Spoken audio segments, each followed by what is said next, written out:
জাতীয় থেকে আন্তর্জাতিক প্রান্তিক জনপদ থেকে নগর, চারপাশে এই মুহূর্তে কোথায় কি ঘটছে তা নিয়ে আয়োজন এখন চারদিক। সঙ্গে আছি আমি হাসিব বিল্লাহ। অন্তর্বর্তী সরকার নির্বাচিত প্রতিনিধিদের কাছে ক্ষমতা হস্তান্তরে প্রস্তুত। মালয়েশিয়ার কুয়ালালামপুরে সফরের দ্বিতীয় দিনে প্রবাসী বাংলাদেশিদের সঙ্গে এক মতবিনিময় সভায় কথা বলেন প্রধান উপদেষ্টা অধ্যাপক মোহাম্মদ ইউনূস। এ সময় তিনি আরও বলেন, আগামী নির্বাচনে প্রবাসীদের ভোটাধিকার নিশ্চিতে কাজ করছে সরকার।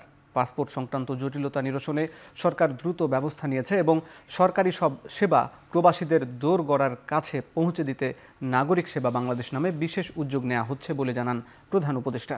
এছাড়াও প্রবাসীদের জন্য একটি বিশেষ অ্যাপ তৈরির কাজ চলছে জানিয়ে প্রধান উপদেষ্টা বলেন, এর মাধ্যমে বিশ্বের বিভিন্ন দেশে অবস্থানরত প্রবাসী বাংলাদেশিরা এক প্ল্যাটফর্মে যুক্ত থাকতে পারবেন। এছাড়া এদিন ব্যবসায়িক শীর্ষ সম্মেলনে যোগ দিয়ে বাংলাদেশে বিনিয়োগের নানা সম্ভাবনার কথা তুলে ধরেন তিনি। পাশাপাশি মালয়েশিয়ার ব্যবসায়ীদের বাংলাদেশে বিনিয়োগেরও আহ্বান জানান প্রধান উপদেষ্টা।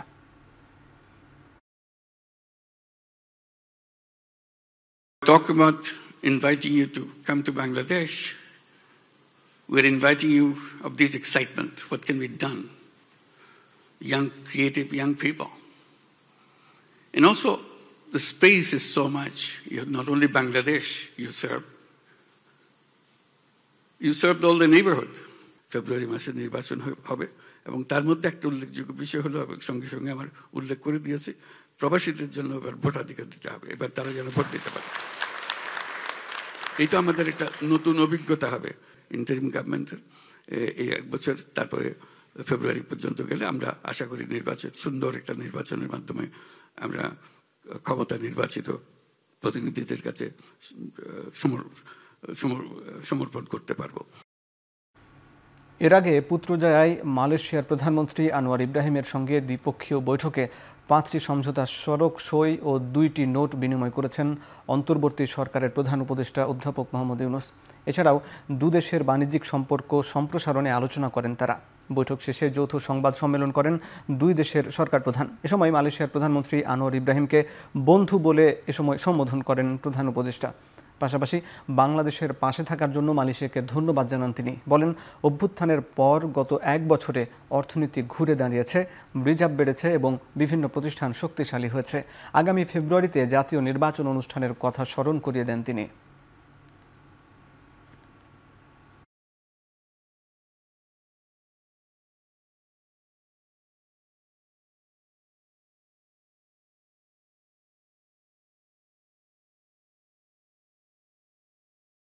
So now we are ready for elections. So we'll be holding our election in coming February, middle of February, to elect a new government so that we can go to the normal running of the country. So there we need lots of support, and we are looking forward to Malaysia's support. Always we bank to them. And you have just mentioned about the Rohingyas. This is a big problem for us. We are seeking help from Malaysia, particularly as the chair of the ASEAN group of countries. So we need all the help we can get. And Malaysia, as a good friend, we are looking for investment from Malaysia, and that's what we've been discussing. We are open for business. Bangladesh has a tremendous opportunity. জনগণের শক্তি প্রতিষ্ঠায় সকলের সমর্থনে আসন্ন নির্বাচনে দেশবাসীর কাছে vote চেয়েছেন বিএনপির ভারপ্রাপ্ত চেয়ারম্যান তারেক রহমান। ধানের শীষে ভোট চেয়ে মিলেমিশে দেশ গড়ার প্রতিশ্রুতিও দেন তিনি। মঙ্গলবার বিকেলে রাজধানীর আগারগাঁওয়ে চীনমৈত্রী সম্মেলন কেন্দ্রের হলরুমের এ উপস্থিতি আন্তর্জাতিক যুব দিবস উপলক্ষে যুবদল, স্বেচ্ছাসেবক দল ও ছাত্রদল আয়োজিত যুব সমাজের প্রত্যাশা ও বিএনপির পরিকল্পনায় আগামীর বাংলাদেশ শীর্ষক আলোচনা সভায় তারেক রহমান কথা বলেন। তিনি আরও বলেন, নিরাপদ কর্মপরিবেশ সৃষ্টি করাই হচ্ছে আগামী দিনের বিএনপির মূল রাজনীতি। আর তারেক রহমানের প্রজ্ঞার কারণেই আগামী বছর ফেব্রুয়ারিতে হতে যাচ্ছে নির্বাচন বলে মন্তব্য করেন বিএনপি মহাসচিব মির্জা ফখরুল ইসলাম আলমগীর। আসন্ন নির্বাচনের প্রস্তুতি নিতে নেতাকর্মীদের আহ্বানও জানান বিএনপি মহাসচিব। কিন্তু বিএনপি সামনের দিনে রাষ্ট্র পরিচালনা করবে, সুতরাং তার বিরুদ্ধে এই সমস্ত মেলাইন করে তাকে যত খাটো করার চেষ্টা করা যায়। দরকার হলে গ্রামে গ্রামে, ঘাটে ঘাটে, খালে খালে, খামারে খঞ্জরে গিয়ে মানুষের সঙ্গে কথা মানুষকে জীবিত করতে হবে, মানুষকে জাগিয়ে তুলতে হবে। আবার এটাই হবে আমাদের কাজ। জনগণের জীবন মান উন্নয়নের সকল পরিকল্পনা যদি বাস্তবায়ন করতে হয়, বিএনপির প্রতি জনগণের স্বতঃস্ফূর্ত সমর্থন প্রয়োজন। বাংলাদেশে জনগণের শক্তি প্রতিষ্ঠা করার জন্য আগামী জাতীয় নির্বাচনে বিএনপির আপনাদের সহযোগিতা এবং সমর্থন প্রয়োজন। আসন্ন জাতীয় সংসদ নির্বাচনে জামায়াতের সাথে বিএনপির কোনো জোট হবার সম্ভাবনা নেই বলে জানিয়েছেন বিএনপির স্থায়ী কমিটির সদস্য সালাউদ্দিন আহমেদ। গুলশানে নিজ বাসভবনে তিনি জানান, যুগপৎ আন্দোলনের শরিক দলের বাইরে কোনো দলের সাথে জোট হবে সেটি সময় বলে দেবে। ক্ষমতা এলে ঐকমত্যের ভিত্তিতে জাতীয় সরকার করারও কথা জানান সালাউদ্দিন আহমেদ। বাংলাদেশ জামায়াত ইসলামের সাথে জোট হওয়ার কোনো সম্ভাবনা দেখি না, সেটা আমরা আগেও বলেছি। তবে অন্যান্য রাজনৈতিক দল কারা জোটবদ্ধভাবে বিএনপির সাথে ইলেকশন করবে না করবে সেই জন্য আরও সময় আছে, সেটা অপেক্ষা করতে হবে। আমরা আলোচনা করেছি যে আমরা আগের প্রতিশ্রুতি মোতাবেকই আমরা জোটবদ্ধ ইলেকশন করব। সেই ক্ষেত্রে আলাপ আলোচনা, মত বিনিময়, তাদের পরামর্শ নেওয়া, আমাদের মতামত এক্সচেঞ্জ করা, এই বৈঠকটা ছিল সেরকম। আর জোটবদ্ধভাবে ইলেকশন করার ক্ষেত্রে আর কোনো দল আসবে কিনা সেটা দেখার বিষয়, সেটা আমরা বিবেচনা করব পরিস্থিতি বিবেচনায়।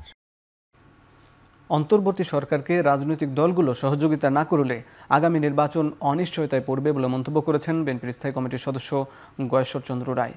মঙ্গলবার দুপুরে নয়াপল্টনে কেন্দ্রীয় কার্যালয়ে এক অনুষ্ঠানে যোগ দিয়ে সংস্কার নিয়ে প্রশ্ন তুলে বলেন, সংস্কার করলে বিএনপি করতে পারে, কারণ সংস্কারের ইতিহাস রয়েছে দলটির। এ সময় তিনি গণমাধ্যমের সমালোচনা করে বলেন, সরকারের বিভিন্ন পর্যায়ে দুর্নীতি বাড়লেও গণমাধ্যম তা সঠিকভাবে তুলে ধরছে না। রাজনৈতিক দলগুলোকে সুষ্ঠু নির্বাচনে সরকারকে সহযোগিতার আহ্বান জানান তিনি।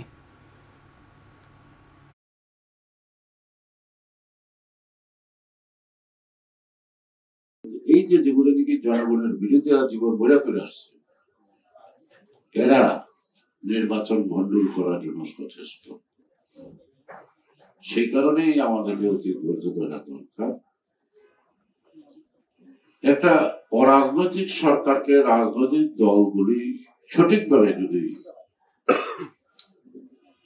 সহযোগিতা না করে, নির্বাচন কমিশনকে যদি সহযোগিতা না করে, তাহলে তাদের পক্ষে একটা সুষ্ঠু নির্বাচন করা সম্ভব হয় না।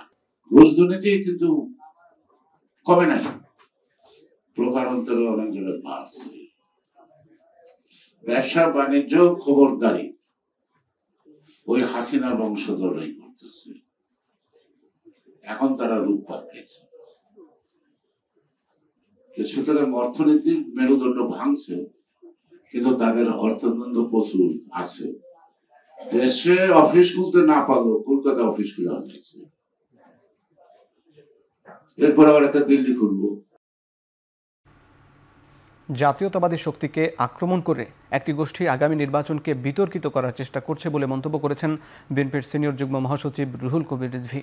মঙ্গলবার সকালে বনানী কবরস্থানে সাবেক রাষ্ট্রপতি জিয়াউর রহমানের ছোট ছেলে আরাফাত রহমান কুকুর জন্মবার্ষিকীতে শ্রদ্ধা নিবেদন ও দোয়া মাহফিল শেষে এই মন্তব্য করেন তিনি। বলেন, গোটা জাতি একটি অবাধ সুষ্ঠু নির্বাচনের জন্য অপেক্ষা করছে, তবে একটি গোষ্ঠী নির্বাচন নিয়ে কূটকৌশলের আশ্রয় নিয়ে ষড়যন্ত্রে লিপ্ত। অনেকে আবার ফ্যাসিবাদ কায়েমের জন্য উস্কানিমূলক বক্তব্য দিচ্ছে। চাঁদাবাজি, দখলবাজিতে জড়িতদের আইনের আওতায় আনার আহ্বান জানান রুহুল কবির রিজভী। এই নির্বাচনকে নিয়েও অনেকে নানা ধরনের কূটকৌশলের আশ্রয় নিয়ে ষড়যন্ত্রের মধ্যে লিপ্ত আছে। আরেকটা গণতন্ত্র বিরোধী শক্তি, তারা নানাভাবে, নানা কায়দায়, ধর্মের নামে এই সমস্ত বিভ্রান্তিমূলক কথাবার্তা বলছে। নানাভাবে তারা চাচ্ছেন যে সামনের যে নির্বাচন, সেই নির্বাচনকে বিতর্কিত করার জন্য চক্রান্তে, ষড়যন্ত্রে মেতে উঠেছে। রাজনৈতিক দলগুলো ঐক্য ধরে রাখতে না পারলে ফের ১-১১ আসবে বলে শঙ্কা প্রকাশ করেছেন এনসিপির আহ্বায়ক নাহিদ ইসলাম। রাজধানীর খামারবাড়িতে আয়োজিত জাতীয় যুব সম্মেলনে একথা বলেন তিনি। এ সময় জুলাই ঘোষণাপত্রে ছাড় দেয়া হলেও সনদে কোনো ছাড় দেওয়া হবে না বলে হুঁশিয়ারি দেন তিনি। এ সময় দলটির মুখ্য সমন্বয়ক নাসির উদ্দিন পাটোয়ারি বলেন, বিচার ও সংস্কার না হলে ফেব্রুয়ারিতে নির্বাচন হবে না। সার্জিস আলমের বিরুদ্ধে আজকে মামলা দেওয়া হয়েছে। এটা আমাদের জন্য একটা সিগন্যাল। ডিজিটাল সিকিউরিটি অ্যাক্টের কথা বলে হাসিনা আমাদের টুটি চেপে ধরেছে। এই মানহানির কথা বলে আজকে যেভাবে মামলা দেওয়া শুরু করেছে, এটি আমাদের জাতির জন্য একটি সিগন্যাল। আমরা দেখি যে হাবিবুর রহমান, ফজলুর রহমানরা ফ্যাসিবাদের টোনে কথা বলে, তখন আমরা আবারও আশাহত হই। আমরা বিশ্বাস করি তারা শুধু দুইজন ব্যক্তি, তারা কোনো দলের প্রতিনিধিত্ব করে না। আমরা যখন যৌক্তিকভাবে সমালোচনা করি, তখন আমাদের বিরুদ্ধে 10 কোটি টাকার মানহানির মামলা দেওয়া হয়। তখন আমরা মনে করি এগুলো হচ্ছে আমাদেরকে ভয় ভীতি দেখানোর লক্ষণ। ফেব্রুয়ারিতে নির্বাচন হবে না। যদি ফেব্রুয়ারিতে নির্বাচন হয়, আমার যে ভাইয়েরা শহীদ হয়েছিল, রক্ত দিয়েছিল সংস্কারের জন্য, একটি নতুন সংবিধানের জন্য, তাহলে কবরে গিয়ে তার লাশটা ফেরত দিতে হবে এই সরকারকে। গত 1 বছর ছাড় দিয়েছি, জুলাই ঘোষণাপত্রে ছাড় দিয়েছি, জুলাই সনদে কোনো ছাড় হবে না। 1% ছাড়ও জুলাই সনদে দেওয়া হবে না। যদি রাজনৈতিক দলগুলো, রাজনৈতিক শক্তিগুলো নিজেদের মধ্যে জাতীয় ঐক্য ধরে রাখতে না পারে, দেশের স্থিতিশীলতা নিশ্চিতে নিজেদের মধ্যে ছাড় দেওয়ার মানসিকতা তৈরি না হয়, ফলে আরেকটি 1-11 আসবে। কারণ আমরা ইতিহাসে এটাই দেখেছি। এলডিপির প্রেসিডেন্ট কর্নেল ওলি বলেছেন, বাংলাদেশে আবারও দাসের সরকার প্রতিষ্ঠা করতে চায় ভারত। দাসের সরকার প্রতিষ্ঠা করতে চাইলে মেনে নেওয়া হবে না বলেও হুঁশিয়ারি করেন তিনি। দলটির কার্যালয়ে এক সংবাদ সম্মেলনে তিনি বলেন, আগামী নির্বাচনে আওয়ামী লীগকে অংশ নেওয়ার সুযোগ দেওয়া যাবে না। বলেন, বাজারে 20 থেকে 25,000 বৈধ এবং অবৈধ অস্ত্র আছে, তাই দেশদ্রোহীদের গ্রেফতার না করলে সুষ্ঠু নির্বাচন সম্ভব নয়। সংবাদ সম্মেলনে তিনি বলেন, বদলির জন্য লটারি কোনো সমাধান নয়। গুরুত্ব অনুধাবন করে কর্মকর্তাদের বদলি করতে হবে। সারা দেশে আইন শৃঙ্খলার চরম অবনতি বলেও মনে করেন এলডিপি প্রেসিডেন্ট। নতুন নতুন ক্লজ যুক্ত না করে যেগুলি অতীতে ছিল সেটাতে একটু ইমপ্রুভমেন্ট করে সংস্কার যারা করছে তাদেরকে সাহায্য করুন। সব যে একসাথে হয়ে যাবে এটা সম্ভব না। আপনারা এখন সব করলেন, আগামী দিন যারা সরকারে আসবে তারা যদি এটা সংসদে পাশ না করে, তাহলে আপনারা কি করবেন? আবার রাস্তায় নামবেন? রাস্তায় নামা তো ঠিক হবে না। তখন মাইনাস আওয়ামী লীগ নির্বাচন হবে। আওয়ামী লীগকে নির্বাচন করতে দেওয়া হবে না। চিরদিনের জন্য তারা বিতাড়িত হয়েছে।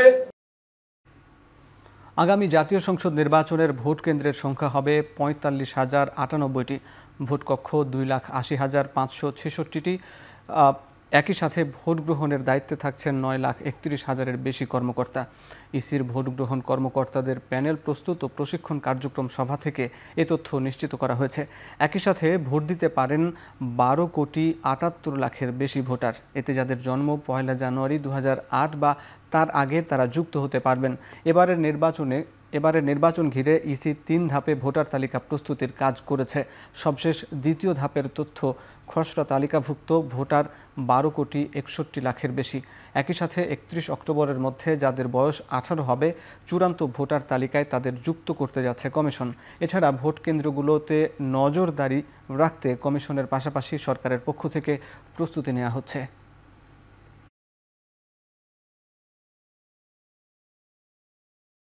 মনোনয়ন ফর্ম বিতরণের প্রথম দিনে ডাকসু কেন্দ্রীয় সংসদের নির্বাচনের জন্য 7 জন প্রতিদ্বন্দ্বী ফর্ম সংগ্রহ করেছেন। এর মধ্যে স্বতন্ত্র ভিপি ও জিএস পদপ্রার্থীও আছেন। মঙ্গলবার সকালে ঢাকা বিশ্ববিদ্যালয়ের নবাব নওয়াব আলী সিনেট ভবনের চিফ রিটার্নিং কর্মকর্তার কার্যালয় থেকে ফর্ম বিতরণ শুরু হয়। হল সংসদের প্রার্থীরা হল অফিস থেকে এবং কেন্দ্রীয় সংসদের প্রার্থীরা সিনেট ভবন থেকে ফর্ম সংগ্রহ করেন। হল সংসদের জন্য ফর্মের মূল্য 200 টাকা এবং কেন্দ্রীয় সংসদের ফর্ম মূল্য 300 টাকা। মনোনয়ন বিতরণ চলবে 18 আগস্ট বিকেল 4টা পর্যন্ত। 19 আগস্ট মনোনয়ন জমা দেওয়ার শেষ তারিখ। 9 সেপ্টেম্বর 5টি ভেন্যুতে ঢাকা বিশ্ববিদ্যালয় কেন্দ্রীয় সংসদ ও হল সংসদের নির্বাচন হবে। এবার ডাকসুকে যতভাবে সম্ভব বিতর্কমুক্ত রাখা, সেই চেষ্টাটুকু প্রশাসনের পক্ষ থেকে করা হচ্ছে, কমিশনের পক্ষ থেকে করা হচ্ছে। আমরা ভোটের আগে পরে এটাকে কিভাবে নিশ্চিত নিরাপদ দেওয়া যায় সেই ব্যবস্থা আমরা করার জন্য সব ধরনের আয়োজন করতেছি। বিশ্ববিদ্যালয় এটা করবে, কারণ যেহেতু ডাকসু ছাত্রছাত্রীদের দীর্ঘদিনের দাবি এটা যাতে ভয়মুক্ত পরিবেশে করা যায়। আর ছাত্রছাত্রীরা চাচ্ছে যে পূর্বের কোনো ধরনের উদাহরণ যাতে এখানে সেট না হয় সেই ব্যবস্থা প্রশাসন নিচ্ছে এবং সরকারও বদ্ধপরিকর এটা যাতে নিরাপদে যাতে ভোট গ্রহণটা হয় এবং রেজাল্টটা পাবলিশ হয়। হাসপাতাল ছেড়েছেন জামাতের আমির ডাক্তার শফিকুর রহমান। হার্টে বাইপাস সার্জারির পর তিনি সুস্থ আছেন বলে জানিয়েছেন দলটির নায়েবে আমির ডাক্তার সৈয়দ আবদুল্লাহ মোহাম্মদ তাহের। আমিরের শারীরিক অবস্থার সবশেষ অবস্থা নিয়ে সংবাদ সম্মেলনে কথা বলেন তিনি। মঙ্গলবার সকাল 11:30টায় ইউনাইটেড হাসপাতাল থেকে বাসার উদ্দেশ্যে রওনা হন জামাত আমির। ওপেন হার্ট সার্জারি একটি বড় ধরনের অপারেশন এবং এটা রিকভারি হতে ফুললি কিছুটা সময় লাগে, কিন্তু আমির জামাতের যে অপারেশন হয়েছে এবং ওনার যে রেট অফ ইমপ্রুভমেন্ট এবং হসপিটালে যাওয়ার রিকভারির যে অবস্থা, এটা আলহামদুলিল্লাহ অনেক ভালো, অস্বাভাবিকভাবে ভালো, যেটা সাধারণ পেশেন্টদের চেয়ে অনেক ভালো। ওনার প্রোগ্রেস নিয়ে আমরা খুবই সন্তুষ্ট, আমরা হ্যাপি এবং আমরা সবাই দোয়া করি উনি আগামী 3 থেকে 4 সপ্তাহে, অর্থাৎ ধরেন মোটামুটি 1 মাস সময়ের মধ্যে ইনশাল্লাহ আশা করছি উনি ওনার নর্মাল জীবনে ফিরতে পারবেন। সচিবালয়ের ভেতরে নিরাপত্তা জোরদার করতে যে কোনো মিছিল, সমাবেশ বা গণজমায়েত নিষিদ্ধ করেছে সরকার। এ নিয়ে 7টি জরুরি নির্দেশনা দিয়েছে স্বরাষ্ট্র মন্ত্রণালয়।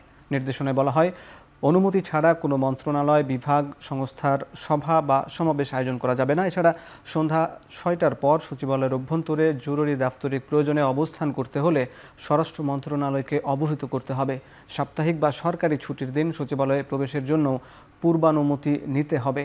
সচিবালয়ের ভেতরে কর্মরত কর্মকর্তা কর্মচারীদের সবসময় পরিচয়পত্র দৃশ্যমান রাখতে হবে।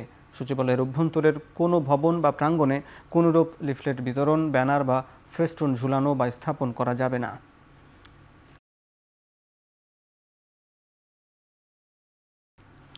শুল্কহার আরও কমিয়ে আনতে যুক্তরাষ্ট্রের সাথে এখনও আলোচনা চলছে বলে জানিয়েছেন বাণিজ্য উপদেষ্টা শেখ বশির।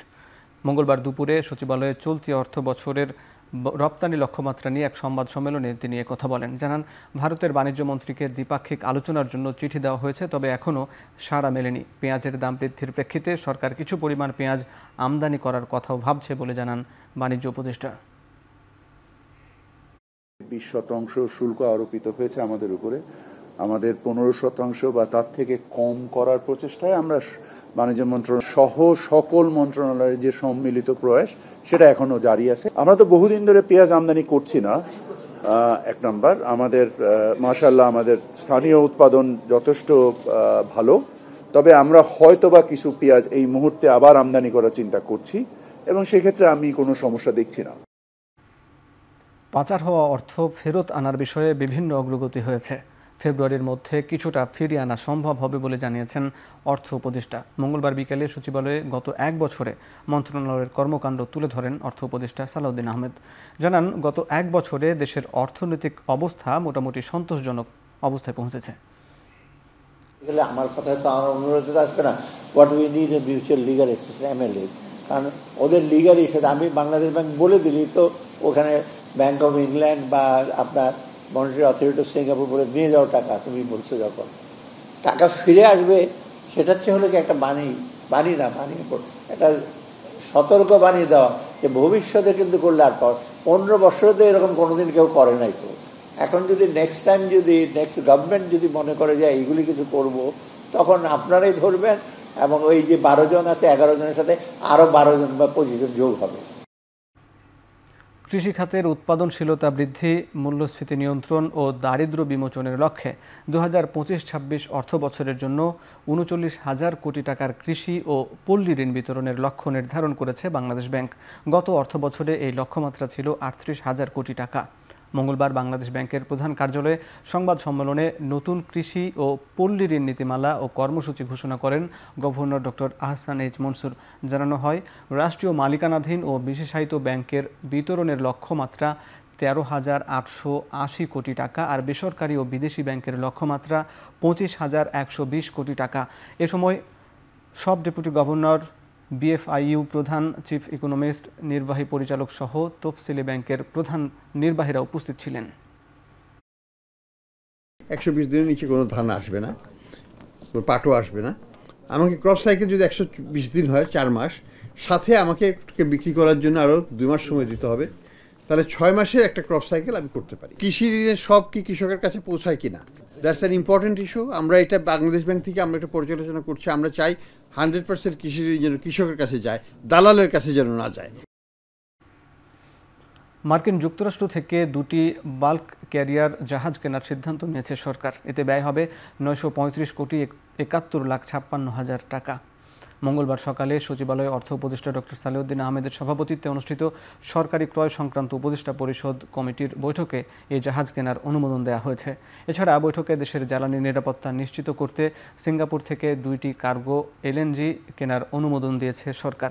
এতে ব্যয় ধরা হয়েছে 988,33,18,092 টাকা 40 পয়সা। এছাড়া আজকের বৈঠকে আগামী 2026 শিক্ষাবর্ষে প্রাথমিক স্তরের প্রথম, দ্বিতীয় ও তৃতীয় শ্রেণীর শিক্ষার্থীদের হাতে নতুন বই তুলে দিতে 4,04,42,491 কপি পাঠ্যপুস্তক সংগ্রহ করার অনুমোদন দিয়েছে সরকারি ক্রয় সংক্রান্ত উপদেষ্টা পরিষদ কমিটি। এসব বই মুদ্রণ, কাগজ সহ বাঁধাই ও সরবরাহে ব্যয় হবে 291,78,480 টাকা। রাষ্ট্রীয় নীতি নির্ধারণে শুধু সরকার নয়, এখন থেকে অন্তর্ভুক্ত হবে তরুণদের ভাবনা। একথা জানিয়েছেন যুব ও ক্রীড়া উপদেষ্টা আসিফ মাহমুদ। জাতীয় ও আন্তর্জাতিক যুব দিবস 2025 উপলক্ষে রাজধানীর একটি হোটেলে তারুণ্যের উৎসব অনুষ্ঠানে কথা বলেন যুব ও ক্রীড়া উপদেষ্টা। গণ অভ্যুত্থানের পর ন্যায় বিচার ও গণতান্ত্রিক বাংলাদেশ গড়ার যে সুযোগ সামনে এসেছে, সেই স্বপ্ন বাস্তবায়নে তরুণরাই বড় ভূমিকা রাখবে বলে মন্তব্য করেন তিনি। এছাড়া 10টি বিশ্ববিদ্যালয়ে পলিসি কম্পিটিশনের মাধ্যমে তরুণদের উদ্যোগী হিসাবে গড়ে তোলা হবে বলেও জানান আসিফ মাহমুদ সজীব ভুঁইয়া। দেশে মোট কর্মসংস্থানের 17% আসে চাকুরি থেকে, তাই বেকারত্ব দূর করা এবং দেশের অর্থনীতিতে অবদানের জন্য যুব সমাজের আত্মকর্মসংস্থানের উদ্যোগী প্রধান চালিকা শক্তি। এর আগে এবছর জাতীয় পর্যায়ে যুব উন্নয়ন ও কর্মসংস্থানের ক্ষেত্রে অসামান্য অবদানের স্বীকৃতিস্বরূপ 16 ব্যক্তিকে জাতীয় যুব পুরস্কার তুলে দেওয়া হয়।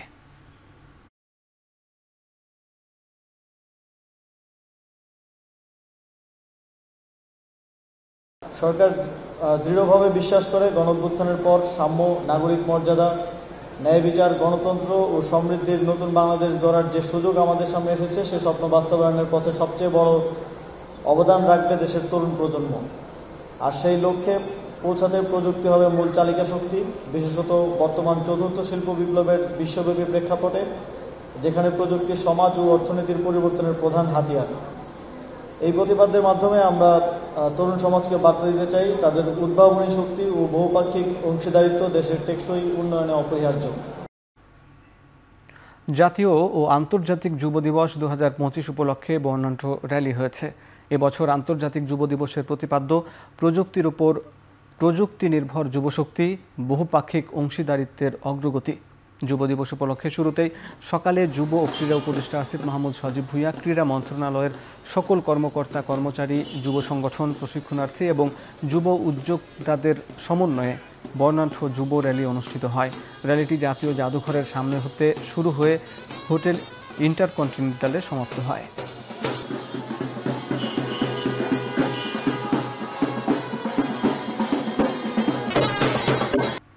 শেখ হাসিনার বিরুদ্ধে তদন্তাধীন সব মামলা দ্রুত দৃশ্যমান হওয়ার পাশাপাশি দীর্ঘদিন ঝুলে থাকা মামলাগুলোর পুনর্তদন্ত হবে বলে জানান দুর্নীতি দমন কমিশনের চেয়ারম্যান ডক্টর মোহাম্মদ আব্দুল মোমেন। মঙ্গলবার সকালে দুর্নীতি দমন কমিশনের রংপুর জেলা ও বিভাগীয় সমন্বিত কার্যালয়ের ভিত্তি স্থাপন শেষে একথা বলেন তিনি। উপদেষ্টা পরিষদ ও ছাত্র সমন্বয়কদের বিরুদ্ধে দুর্নীতির অভিযোগের বিষয়ে তিনি বলেন, কাউকে ছাড় দেওয়ার কোনো সুযোগ নেই। এ সময় অন্তর্বর্তী সরকারের প্রধান উপদেষ্টা দুর্নীতির বিরুদ্ধে সব সময় সোচ্চার বলেও মন্তব্য করেন তিনি।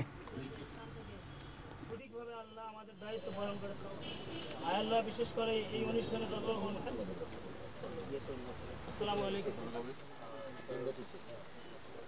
নির্মাণ কাজের স্থানটিতে সাবেক প্রধানমন্ত্রী শেখ হাসিনার বিরুদ্ধে আমাদের এখানে কয়েকটা মামলা চলমান, আরও কয়েকটা বিষয় তদন্তাধীন।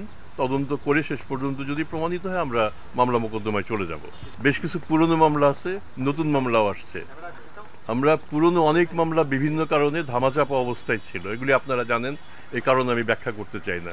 আমরা সেই মামলাগুলিকে পুনরুজ্জীবিত করার চেষ্টা করে যাচ্ছি এবং নতুন যে মামলাগুলি আছে সেগুলি আমরা দেখছি। শেখ হাসিনার আইনজীবী হতে চেয়ে ট্রাইব্যুনালে সিনিয়র আইনজীবী জেডাই খান পান্না আবেদন নাকচ করেছে ট্রাইব্যুনাল। আদালত আবেদনের পর্যবেক্ষণে বলেন, এতদিন পরে এসে এখন আর সেই সুযোগ নেই। এদিকে জুলাই আন্দোলনে চাংখারপুলে আনাস সহ 6 জন হত্যা মামলার দ্বিতীয় দিনের সাক্ষ্য নেওয়া হয়। সাক্ষ্য দেন শহীদ জুনায়েদের বাবা শেখ জামাল হাসান সহ 2 জন। এদিন সাভারের ইয়ামিন হত্যা মামলার প্রতিবেদন দাখিলের জন্য 14 সেপ্টেম্বর এবং শাপলা গণহত্যা মামলা তদন্ত প্রতিবেদন দাখিলের জন্য 12 নভেম্বর দিন ধার্য করেছেন ট্রাইব্যুনাল। ব্যাড না গুড বা অন্য কিছু এটা বলেন, উনি বলেছেন যে আপনার এই পর্যায়ে এটা করার সুযোগ নাই। 22 জনকে হত্যা করা হয়েছে, আরও তদন্ত চলছে, সেটার জন্য আমরা সময় চেয়েছি। কয়েকজন গ্রেপ্তার হয়েছে, গুলি করেছিল যে তাকে গ্রেপ্তার করা হয়েছে। আমরা 4 উইক সময় চেয়েছি, 14 সেপ্টেম্বর ধার্য করেছেন। আর শাপলা হত্যাকাণ্ডের জন্য আমরা 3 মাস সময় চেয়েছিলাম। অনারেবল ট্রাইব্যুনাল সন্তুষ্ট চিত্তে এই সময় মঞ্জুর করেছে। সাংবাদিক তুহিন হত্যায় বিএনপিকে জড়িয়ে অপপ্রচার করার অভিযোগে জাতীয় নাগরিক পার্টি এনসিপির উত্তরাঞ্চলের মুখ্য সংগঠক সার্জিস আলমের বিরুদ্ধে গাজীপুর সিএমএম কোর্টে মানহানি মামলা হয়েছে। মঙ্গলবার দুপুর 12টায় গাজীপুর অতিরিক্ত চিফ মেট্রোপলিটন ম্যাজিস্ট্রেট কোর্টে মামলাটি করেন বাসন থানা বিএনপির সভাপতি তানভীর সিরাজ। এতে বলা হয়, অপরাধী চক্রের ভিডিও করায় সাংবাদিক তুহিনকে হত্যার ঘটনায় সার্জিস আলম না জেনে বিএনপিকে জড়িয়ে নানা অপপ্রচার চালিয়েছেন। তাই দলের নির্দেশনা অনুযায়ী মামলা করা হয়েছে। পরে অতিরিক্ত চিফ মেট্রোপলিটন ম্যাজিস্ট্রেট আদালত 2-এর বিচারক আলমগীর আল মামুনের বেঞ্চে শুনানি হয়। পরে মামলাটি আমলে নিয়ে সিআইডিকে তদন্তের নির্দেশ দেন আদালত।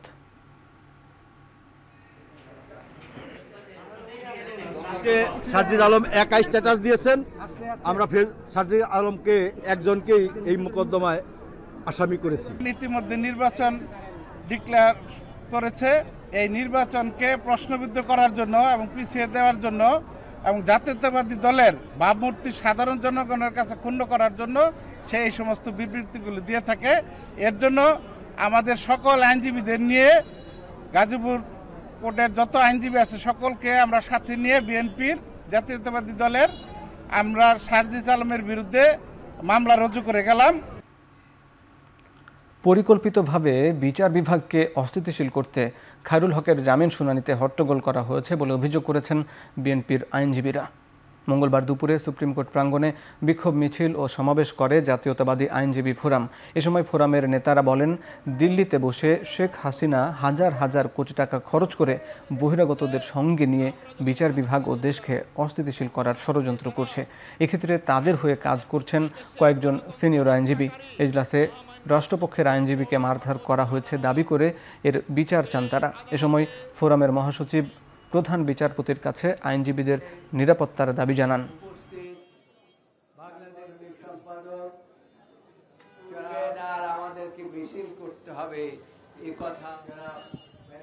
আমরা আইনজীবী সমাজ মাননীয় প্রধান বিচারপতির কাছে আবেদন জানাই, আমাদেরকে রক্ষা করুন।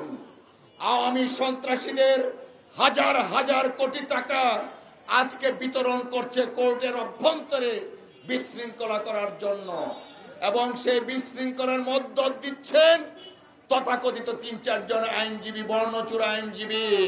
যে ফ্যাসিস্ট সরকার প্রধান সারা বাংলাদেশের মানুষের অধিকার হরণ করেছে, যার মাধ্যমে হরণ করেছে, যার মাধ্যমে সংবিধান ধ্বংস করেছে, বিচার বিভাগ ধ্বংস করেছে, তার পক্ষে আপনারা দাঁড়ালেন, আপনাদের বিবেকে বাঁধলো না?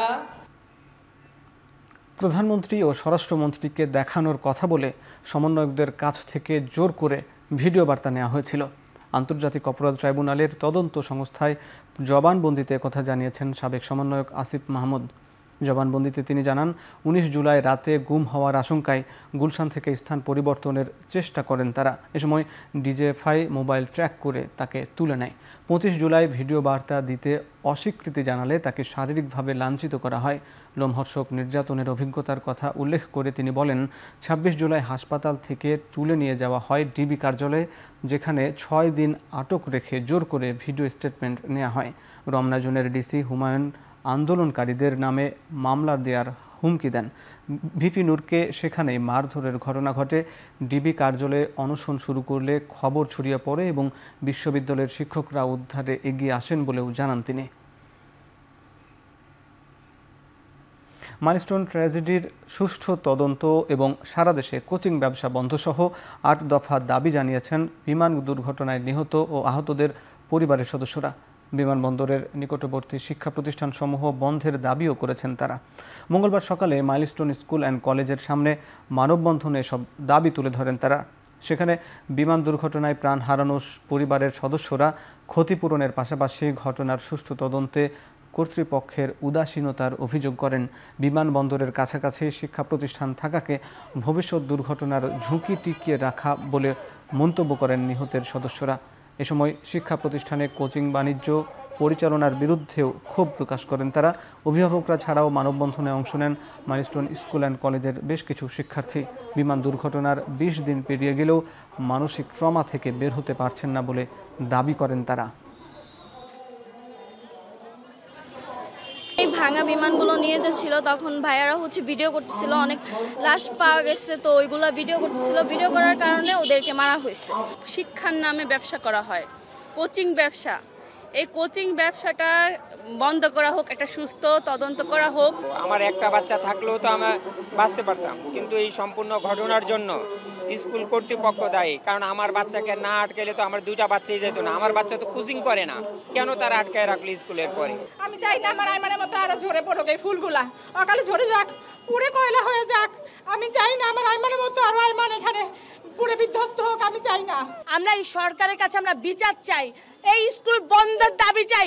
এখানে যত মা দাঁড়ায় আছে তাদের মনের শান্তি চাই, যত বাচ্চা মারা গেছে তাদের আত্মার শান্তি চাই আমরা। ভাঙা বরিশাল কুয়াকাটা মহাসড়ক 6 লেন করা সহ 27 দফা দাবিতে বরিশালে মানববন্ধন ও বিক্ষোভ সমাবেশ করেছে বরিশাল বিভাগ উন্নয়ন ও স্বার্থ সংরক্ষণ কমিটি। মঙ্গলবার সকালে নগরীর সদর রোডে অশ্বিনী কুমার টাউন হলের সামনে এই মানববন্ধন ও বিক্ষোভ সমাবেশ অনুষ্ঠিত হয়। এ সময় বক্তারা বলেন, বরিশাল বিভাগের মানুষের জীবনমান উন্নয়নে দীর্ঘদিন ধরে বিভিন্ন দাবি জানানো হলেও কর্তৃপক্ষ গুরুত্ব দিচ্ছে না। দাবিগুলোর মধ্যে উল্লেখযোগ্য ভোলা থেকে বরিশালে গ্যাস সরবরাহ, ইপিজেড স্থাপন, বরিশাল বিমানবন্দর আন্তর্জাতিক রূপান্তর, প্রকৌশল বিশ্ববিদ্যালয় স্থাপন, শেরেবাংলা মেডিকেল কলেজ হাসপাতালে জনবল নিয়োগ ও শয্যা বৃদ্ধি সহ রেল লাইন স্থাপন। বিক্ষোভ সমাবেশে সভাপতিত্ব করেন বরিশাল বিভাগ উন্নয়ন ও স্বার্থ সংরক্ষণ কমিটির সভাপতি নজরুল ইসলাম রাজন, সাধারণ সম্পাদক মিজানুর রহমান, সাবেক মেয়র মজিবুর রহমান সরোয়ার সহ অনেকেই। চট্টগ্রামের লোহাগড়ায় রফিক উদ্দিন নামের ইউনিয়ন পরিষদের এক সদস্যকে কুপিয়ে জখম করেছে দুর্বৃত্তরা। তার 2 ছেলেও এই দুর্বৃত্তদের ছোড়া গুলিতে আহত হয়েছেন। সোমবার দিবাগত রাত 12:30টার দিকে উপজেলার বড় হাতিয়া ইউনিয়নের কুমি বাঘানো এলাকায় এই ঘটনা ঘটে। আহত 3 জনই চট্টগ্রাম মেডিকেল কলেজ হাসপাতালে চিকিৎসাধীন। স্বজনরা জানান, রফিক মেম্বার রাতে স্থানীয় মুনফকির বাজার থেকে মোটরসাইকেলে ফিরছিলেন। বাড়ির সামনে পৌঁছালে দুর্বৃত্তরা তাকে অস্ত্র দিয়ে হামলা চালায়। চিৎকার শুনে 2 ছেলে এগিয়ে গেলে তাদের উপরও গুলি চালানো হয়। তাদের দাবি, সন্ত্রাস চাঁদাবাজির বিরুদ্ধে কথা বলায় তাকে হত্যার উদ্দেশ্যে হামলা করা হয়েছে। এই ঘটনা এখন পর্যন্ত কোনো মামলা হয়নি বলে জানিয়েছে পুলিশ। তবে হামলাকারীদের ধরতে অভিযান অব্যাহত রয়েছে। রফিক উদ্দিন বড় হাতিয়া ইউপির 8 নম্বর ওয়ার্ডের সদস্য ও স্থানীয় মুনফকির বাজার ব্যবসায়ীর সমিতির সভাপতি। প্রায় 4 মাস বন্ধের পর দিনাজপুরের হিলি স্থলবন্দর দিয়ে ভারত থেকে চাল আমদানি শুরু হয়েছে। একটি আমদানিকারক প্রতিষ্ঠান 3টি ট্রাকে 126 টন চাল আমদানি করে। মঙ্গলবার বিকেল 5:30টায় ভারত থেকে চাল বোঝা একটি ট্রাক বন্দরে প্রবেশের মধ্য দিয়ে আমদানি কার্যক্রম শুরু হয়। হিলি স্থলবন্দরের C&F এজেন্ট অ্যাসোসিয়েশন জানায়, প্রায় 4 মাস বন্ধের পর চাল আমদানি শুরু হয়েছে। এই আমদানির ফলে বন্দরে শ্রমিকদের কর্মচাঞ্চল্য ফিরবে।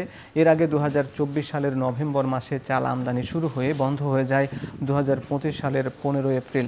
প্রায় 4 মাস বন্ধের পর আজ থেকে আবারও শুরু হয়েছে আমদানি।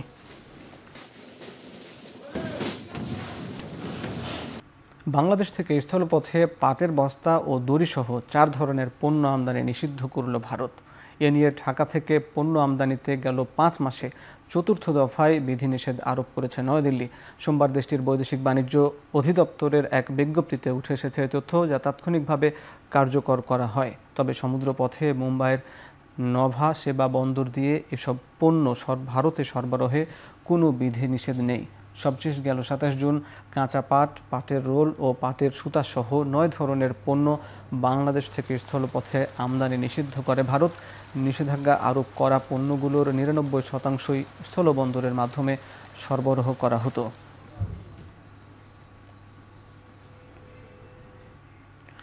বল প্রয়োগ করে ইউক্রেনের সীমান্ত পুনর্নির্ধারণ করা যাবে না বলে সাফ জানিয়েছেন ইউরোপের নেতারা।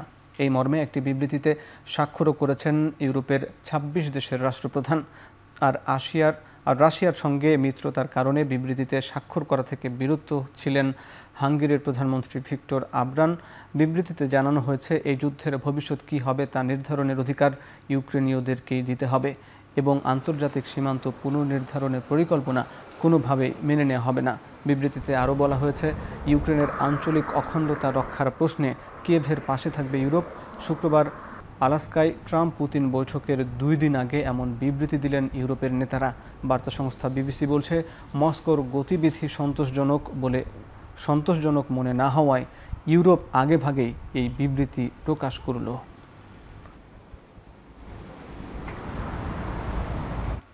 যুক্তরাষ্ট্রের টেক্সাস অঙ্গরাজ্যের অস্টিন শহরে একটি টার্গেট স্টোরের বাইরে বন্দুক হামলায় প্রাণ হারিয়েছেন অন্তত 3 জন। পরে সন্দেহভাজন এক হামলাকারীকে আটক করেছে স্থানীয় পুলিশ। এ ঘটনায় আহত হয়েছে আরও অন্তত 4 জন। বন্দুক হামলার পর ঘটনাস্থলের আশেপাশে কয়েকটি সড়ক বন্ধ করে দেওয়া হয়েছে। পুলিশ জানিয়েছে, 32 বছর বয়সী সন্দেহভাজন বন্দুকধারী পার্কিং লট থেকে একটি গাড়ি চুরি করে ঘটনাস্থল থেকে পালানোর চেষ্টা করে।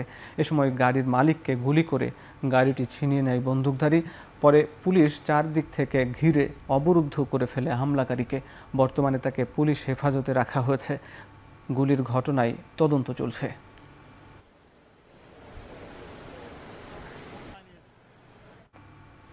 অতিরিক্ত শুল্ক আরোপের মেয়াদ আরও 3 মাস স্থগিতের সিদ্ধান্ত নিয়েছে যুক্তরাষ্ট্র ও চীন।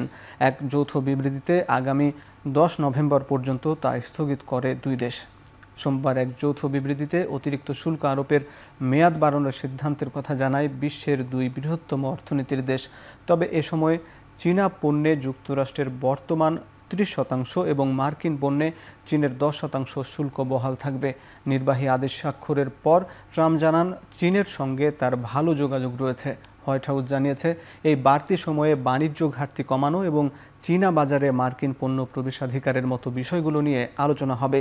এদিকে শুল্ক স্থগিতের খবরে চীনের শেয়ার বাজার চাঙ্গা হলেও পতনের দিকে মার্কিন শেয়ার বাজার। দক্ষিণ চীন সাগরে ফিলিপিন্সের একটি টহল জাহাজকে তাড়া করতে গিয়ে চীনা নৌবাহিনী ও কোস্টগার্ডের 2টি জাহাজের মধ্যে সংঘর্ষ হয়েছে। সোমবার ফিলিপিন্সের লুজন দ্বীপ থেকে প্রায় 140 মাইল পশ্চিমে বিতর্কিত স্কোরবারো শোলের কাছে কর্মীরা জেলেদের সাহায্য বিতরণ করতে আসে। এ সময় চীনের কোস্টগার্ড বাহিনী তীব্র গতিতে তাদের ধাওয়া করে। এ সময় জলকামান দিয়ে ফিলিপিন্সের জাহাজটিকে প্রতিরোধের চেষ্টা করেও বিফল হয়। পরে তাড়া করতে গিয়ে চীনের নৌবাহিনী আরেকটি জাহাজের সঙ্গে সংঘর্ষ হয়। দক্ষিণ চীন সাগরের স্কারবোরো শোল একটি বিবাদমান অঞ্চল হয়ে দাঁড়িয়েছে। অঞ্চলটিকে চীন ও ফিলিপিন্স উভয়ই নিজেদের বলে দাবি করে আসছে। এবার আরও একবার দেশের বাইরের ফ্র্যাঞ্চাইজি লিগে ডাক পেয়েছেন বাংলাদেশি পেসার মুস্তাফিজুর রহমান। এবার সংযুক্ত আরব আমিরাতে ILT20-তে ডাক পেয়েছেন তিনি। ILT20-তে লিগের দল দুবাই ক্যাপিটালস পরের আসরকে সামনে রেখে মুস্তাফিজকে দলে নিয়েছে। ইংলিশ পেসার লুক উড ছিটকে যাওয়ার পর দুবাই ফ্র্যাঞ্চাইজির দ্বারস্থ হয়েছে মুস্তাফিজের। ফ্র্যাঞ্চাইজিটি তাদের সামাজিক যোগাযোগ মাধ্যমে মুস্তাফিজকে দলে নেয়ার কথা জানিয়েছে। আরব আমিরাতের আন্তর্জাতিক ভেন্যুগুলোতে এবার তাই দেখা যাবে মুস্তাফিজকে। আগামী 30 সেপ্টেম্বর ILT20-র পরের আসরের ড্রাফট, তার আগেই সরাসরি চুক্তিতে দল পেলেন মুস্তাফিজুর রহমান। চলতি বছরের ডিসেম্বরের 2 তারিখ থেকে শুরু হবে এবারের আসর, চলবে 4 জানুয়ারি পর্যন্ত। এশিয়া কাপে নিজেদের প্রস্তুত করতে চতুর্থ দিনের মতো ফিটনেস নিয়ে কাজ করছে বাংলাদেশ ক্রিকেট দল। মিরপুর শেরেবাংলা স্টেডিয়ামে সকাল ৮টা থেকে ফিটনেস ট্রেনিং শুরু করেন নাসুম শান্তরা। চলতি মাসে ঘরের মাঠে সিরিজ খেলতে দেশে আসবে নেদারল্যান্ডস। সিলেটে ৩ ম্যাচের টি-20 সিরিজের জন্য ২০ আগস্ট ঢাকা ছাড়বে ক্রিকেট দল। এর আগে মিরপুর হোম অফ গ্রাউন্ডে নিজেদের দুর্বলতা নিয়ে কাজ করছেন ক্রিকেটাররা। এর আগে গেল সোমবার জাতীয় স্টেডিয়ামে অ্যাথলেটিক্স ট্র্যাকে ১৬০০ মিটার দৌড়েছেন শান্ত পারভেজ ইমনরা। খেলোয়াড়দের ভালো করার চেষ্টা দেখে খুশি fitness coach Nathan Kelly. Bangladesh is that we play pretty much 12 months of the year. A lot of the more western sides generally have an off season.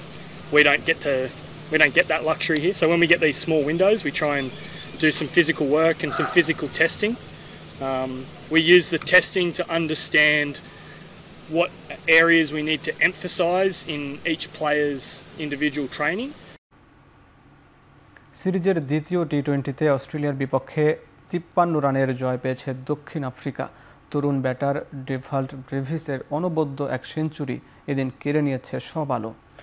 আগে ব্যাট করতে নেমে শুরুর ৭ ওভারে ৩ উইকেট হারায় দক্ষিণ আফ্রিকা।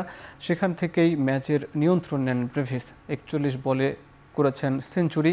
দক্ষিণ আফ্রিকার ক্রিকেট ইতিহাসে সবচেয়ে কম বয়সে সেঞ্চুরি রেকর্ড নিজের দখলে নিয়েছেন ব্রেভিস। ইনিংস শেষে অপরাজিত ছিলেন ১২৫ রানে। প্রক্রিয়া ইতিহাসে যা টি-20তে ব্যক্তিগত সর্বোচ্চ রানের স্কোর। শেষ পর্যন্ত দক্ষিণ আফ্রিকা ২০ ওভারে তোলে ২১৮ রান। জবাবে ব্যাট করতে নেমে শুরু থেকেই নিয়মিত বিরতিতে উইকেট হারিয়েছে অস্ট্রেলিয়া। টিম ডেভিড ছাড়া আর কেউই বড় স্কোরের দেখা পাননি। অ্যালেক্স ক্যারির ২৬ রান শেষে কেবল পরাজয়ের ব্যবধানই কমিয়েছে। সেরা সাঁতারুর খোঁজে বাংলাদেশ ২০২৫ এই প্রতিপাদ্যকে সামনে রেখে মিরপুর সুইমিং কমপ্লেক্সে চলমান সাঁতারুদের বাছাই পর্ব চলছে। প্রথম পর্বে দেশের ৬৪টি জেলার ২৫টি ভেন্যু হতে প্রাথমিকভাবে ৬৩০ জন সাঁতারু বাছাই করা হয়। বাছাইকৃত সাঁতারুদের মোট ৬টি গ্রুপে ভাগ করে প্রতি গ্রুপে ১১০ জন সাঁতারু নিয়ে দ্বিতীয় পর্বের বাছাই অনুশীলন গত ১৫ জুলাই থেকে জাতীয় সুইমিং কমপ্লেক্স মিরপুরে শুরু হয়েছে, যা আগামী ৫ নভেম্বর পর্যন্ত চলবে।